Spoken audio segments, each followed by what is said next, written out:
সাংবাদিক ইলিয়াস হোসেনের বিরুদ্ধে যুবদলের ঝাড়ু মিছিল।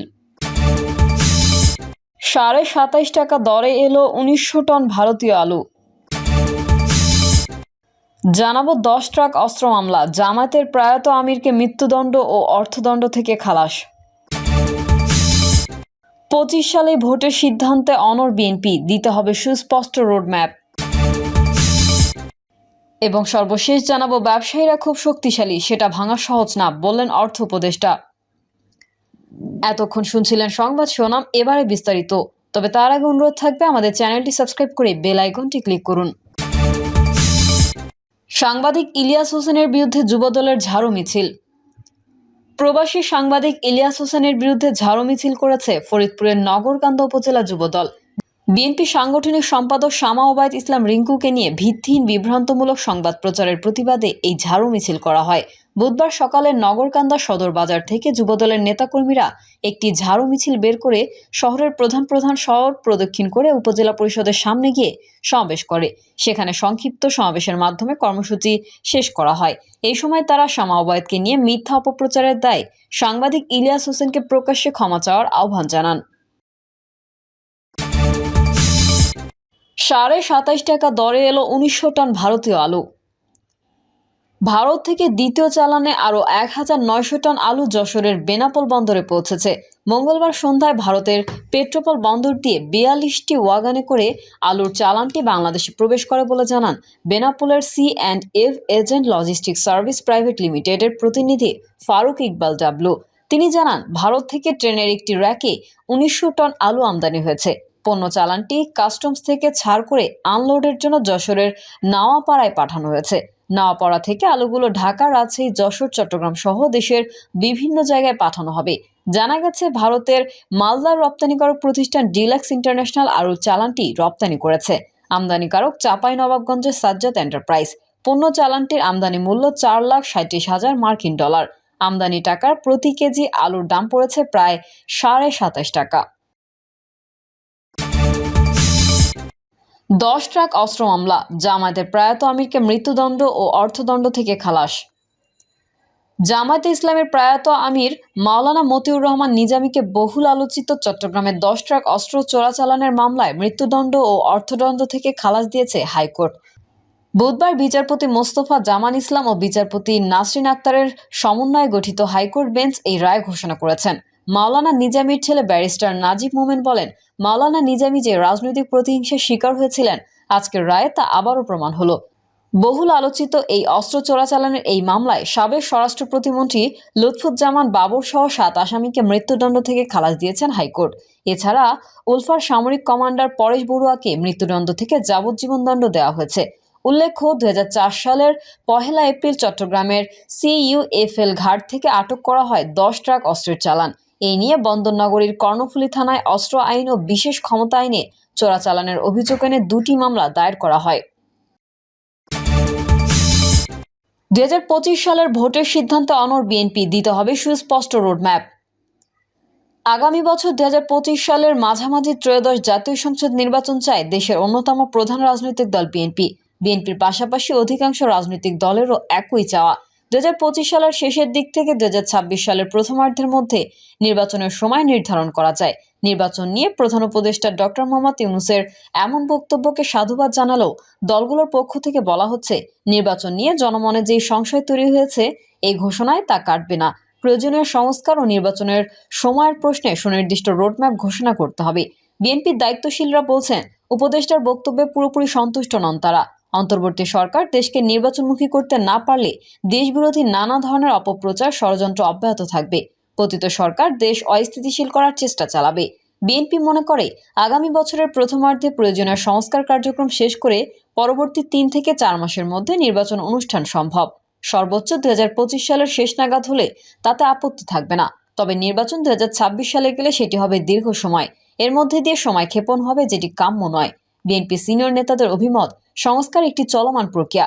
বিএনপি তাদের 31 দফায়ও সংস্কারের কথা বলেছে। তাই নির্বাচনমুখী প্রয়োজনীয় সংস্কার শেষে দ্রুত নির্বাচনের ব্যবস্থা করা উচিত। এর অংশ হিসেবে দ্রুত রোডম্যাপ দিলে দেশ পুরোপুরি নির্বাচনী প্রক্রিয়ায় ঢুকে যাবে। এতে বিদ্যমান অস্থিরতাও কেটে যাবে। তাছাড়া 15 থেকে 16 বছর ধরে ভোটাধিকার বঞ্চিত জনগণও এখন ভোট দিতে উন্মুখ। আর সব সংস্কার শেষে নির্বাচন করতে গেলে সেটি দীর্ঘ সময়ের ব্যাপার। নির্বাচিত সরকার এসে সংস্কার কার্যক্রম এগিয়ে নেবে। এই বিষয়ে বিএনপির জাতীয় স্থায়ী কমিটির সদস্য আমির খসরু মাহমুদ চৌধুরী প্রতিদিনকে বলেন, প্রধান উপদেষ্টার এই ঘোষণার পর বিএনপি সরকারের কার্যক্রম পর্যবেক্ষণ করবে। তিনি বলেন, নির্বাচন করতে এত সময় লাগার কথা নয়। সরকার আন্তরিক হলে আরও দ্রুত নির্বাচন অনুষ্ঠান সম্ভব। জনগণ দ্রুত নির্বাচন প্রত্যাশা করে, অংশীজনেরাও দ্রুত নির্বাচন চায়। জবাবদিহিমূলক সরকার না থাকলে অংশীজনেরা স্বাচ্ছন্দ্য বোধ করবে না।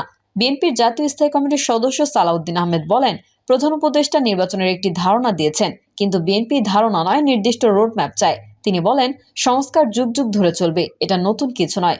সময়ের বিবর্তনে, সময়ের চাহিদায় সংস্কার প্রয়োজন হয়। আমরা আশা করছি এই সরকার দ্রুততম সময়ে জনগণের ভোটের অধিকার জনগণের হাতে ফেরত দেবে, এটাই কাম্য। বিএনপির এক সময়ের রাজপথের মিত্র জামায়াত ইসলামী বলছে, প্রধান উপদেষ্টা নির্বাচনের একটা ধারণা দিল, সংস্কারের বিষয়ে কিছুই বলেনি। জামায়াত প্রয়োজনীয় সংস্কার শেষে নির্বাচন চায়।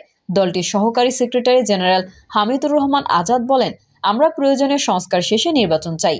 তিনি বলেন, জনগণের প্রত্যাশা ফ্যাসিবাদ মুক্ত গণতান্ত্রিক বাংলাদেশ, যেখানে ন্যায় বিচার কায়েম হবে, মানুষের মৌলিক অধিকার প্রতিষ্ঠা হবে, দেশ অর্থনৈতিকভাবে সমৃদ্ধি অর্জন করবে।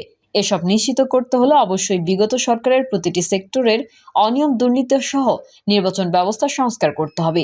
প্রয়োজনীয় সংস্কারের পরেই নির্বাচনের ব্যবস্থা করতে হবে। বিএনপির সঙ্গে যুগোৎপত্য আন্দোলনে থাকা দল ও জোটগুলোও রোডম্যাপের প্রশ্ন এখন সরকার প্রধানের সঙ্গে সংলাপ আশা করছে। তারা বলছে, জানুয়ারির প্রথম সপ্তাহের মধ্যে 6টি সংস্কার কমিশনের প্রস্তাব জমা দেওয়ার কথা রয়েছে। এরপর প্রতিশ্রুতি অনুযায়ী দলগুলোর সঙ্গে সংলাপ করে রোডম্যাপ তৈরি করা হলে সব সন্দেহ সংশয় দূর হবে। গণতন্ত্র মঞ্চের অন্যতম নেতা ও গণসংহতি আন্দোলনের প্রধান সমন্বয়কারী জোনায়েদ সাকি বলেন, নির্বাচনের সময় নিয়ে এখন যে ইঙ্গিত পাওয়া গেল, সেটা দেশের রাজনৈতিক ও অর্থনৈতিক স্থিতিশীলতা তৈরিতে সহায়ক হবে। এখন অংশীজনদের সঙ্গে আলোচনা করে অন্তর্বর্তী সরকারকে সংস্কার এবং নির্বাচনের পূর্ণাঙ্গ রোডম্যাপ ঘোষণা করতে হবে। পূর্ণাঙ্গ রোডম্যাপ ঘোষণা করা হলে এটি দেশের রাজনৈতিক ও অর্থনৈতিক স্থিতিশীলতা ফিরিয়ে আনতে সাহায্য করবে। এবি পার্টির সদস্য সচিব মুজিবুর রহমান মঞ্জু বলেন, 1.5 থেকে 2 বছরের মাথায় সংস্কার শেষ করে একটি নির্বাচন দেওয়া সম্ভব। প্রধান উপদেষ্টার ভাষণে নির্বাচনের একটি সুনির্দিষ্ট সময়সীমা আশা করেছিলাম। তারপরও যেটা বলেছেন, আমরা মনে করি তিনি সামনে আরও সুন্দরভাবে, আরও নির্দিষ্টভাবে একটি পরিকল্পনা আমাদের সামনে তুলে ধরবেন। আমরা চাই এই সরকার সফল হোক। বিএনপির মিত্র সংগঠন জাতীয়তাবাদী সমমনা জোটের সমন্বয়ক ও এনপিপির চেয়ারম্যান ডক্টর ফরিদুজ্জামান ফরহাদ বলেন, সরকারের পক্ষ থেকে নির্বাচনের বিষয়ে সুস্পষ্ট রোডম্যাপ ঘোষণা দিতে হবে। তিনি বলেন, সংস্কারের নামে কালক্ষেপণ করতে চাই না। মানুষ 17 বছরে ভোট দিতে পারেনি। বর্তমান সরকার দ্রব্যমূল্য, আইনশৃঙ্খলা সহ নানা বিষয়ে নিয়ন্ত্রণ করতে পারছে না। জনগণের সরকার প্রতিষ্ঠিত হলে সব সমস্যার সমাধান হয়ে যাবে। এই জোটের অন্যতম শীর্ষ নেতা ও লেবার পার্টির চেয়ারম্যান মোহাম্মদ ফারুক রহমান বলেন, প্রধান উপদেষ্টা নির্বাচনের সম্ভাবনার কথায় দেশবাসী আস্থা রাখতে পারছে না। সরকারের পক্ষ থেকে নির্বাচনের স্পষ্ট ঘোষণা দিতে হবে। দেশে এখন নানামুখী ষড়যন্ত্র চলছে। এই ষড়যন্ত্র মোকাবেলায় দ্রুত একটি নির্বাচিত সরকার দরকার। যত দ্রুত নির্বাচন হবে, ততই দেশ ও জাতির জন্য মঙ্গল। বিএনপির আরেক মিত্র 12 দলীয় জোটের নেতারা মনে করেন, অন্তর্বর্তী সরকার গঠনের 4 মাস পার হওয়ার পর সরকারের শীর্ষ পর্যায় থেকে নির্বাচনের সময় নিয়ে বক্তব্য এলো, কিন্তু তাতে সংস্কারের সময় বা নির্বাচনের তারিখ বলা হয়নি।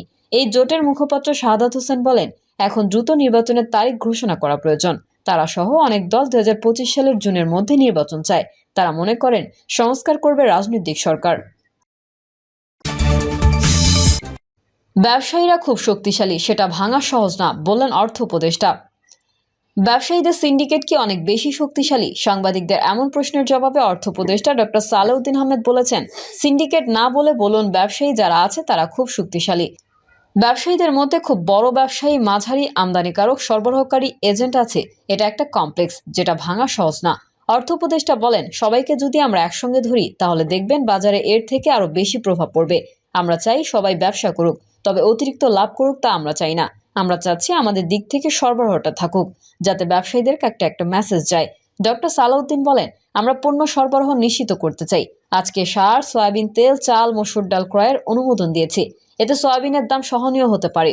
রমজান পর্যন্ত যত ধরনের নিত্যপণ্য আছে, চাল, ডাল, ছোলা, তেল, চিনি সহ এগুলোর সরবরাহ নিশ্চিত করে চেষ্টা করছি বাজারটা যাতে আরেকটু সহনীয় থাকে, তবে একটু সময় লাগবে। কারণ এগুলো দেশের বাইরে থেকে আমদানি করতে হয়, লোড আনলোডে সময় লাগে। বাজারে এখনো সয়াবিন তেল পাওয়া যাচ্ছে না, যেটা পাওয়া যাচ্ছে সেটা 200 টাকার উপরে দাম নিচ্ছে। সে বিষয়ে জানতে চাইলে তিনি বলেন, বাজারের বিষয়ে আমাদের একটু গ্যাপ আছে। যে দিন দাম 8 টাকা বাড়ানো হলো তার পরদিন সরবরাহ অনেক কমে গেছে। ব্যবসায়ীদের একটা প্রত্যাশা আছে 8 টাকা বাড়ানো হয়েছে, আরও হয়তো বাড়বে। আজকে আমরা সয়াবিন তেল আমদানির অনুমোদন দিয়েছি। আমরা চাচ্ছি আমাদের দিক থেকে সরবরাহটা থাকুক, যাতে ব্যবসায়ীদের কাছে একটা যায়। ভোক্তাদের পক্ষ থেকে অভিযোগ আছে বাজারে মনিটরিং হচ্ছে না, সেই জন্য দাম বাড়ছে। এমন প্রশ্নের জবাবে উপদেষ্টা বলেন, বাজার মনিটরিং হচ্ছে না বিষয়টা কিন্তু তা নয়, অন্যান্য দেশে কিন্তু এরকম হয় না। বাজারে ভোক্তা অধিকার সংরক্ষণ অধিদপ্তর কয়টা জায়গায় যেতে পারে। কিছুদিন আগে আমি পাবনায় গেলাম, সেখানেও একই অবস্থা। ডিসিদের কমিটি গঠন করে দিয়েছি, তারা বাজারে যতক্ষণ থাকে ততক্ষণ ঠিক থাকে, চলে এলে সেই যেই অবস্থা। এজন্য ভোক্তাদের সচেতন হতে হবে। বাইরের দেশগুলোতে কিন্তু ভোক্তারা সচেতন, তারা অভিযোগ দেন। প্রিয় দর্শক, এই ছিল এখনকার সর্বশেষ সংবাদ। আপডেট ও সংবাদ পেতে চ্যানেলটি সাবস্ক্রাইব করে বেল আইকনটি ক্লিক করুন। কমেন্টে আপনার মতামত জানিয়ে আমাদের সাথেই থাকুন। ধন্যবাদ সবাইকে। আল্লাহ হাফেজ।